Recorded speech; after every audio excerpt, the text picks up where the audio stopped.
How to enable full screen gesture on Motorola S15 Fusion and other Moto 50 series. By default, you can see the 3 button navigation, recent, home and back button on your Motorola. To change it, open the app drawer on your device.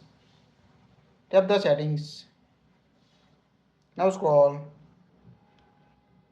Tap on the gestures.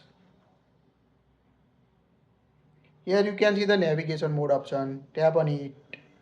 Now you can see the gesture navigation. Choose the option. Now tap on a 3 setting gear icon. Here you can enable swipe to invoke assistant. Left edge sensitivity or right edge sensitivity.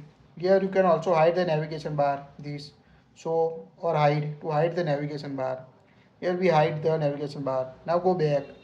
When you use full screen gesture, swipe up from the bottom to go to home screen.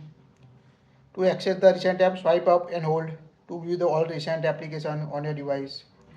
Or go back, just tap on the back of left or right side corner sidebar to go back.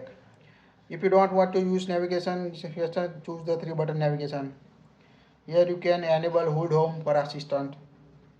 So this is the all navigation mode settings on your Motorola S15 series. That's it. If you like it, share it.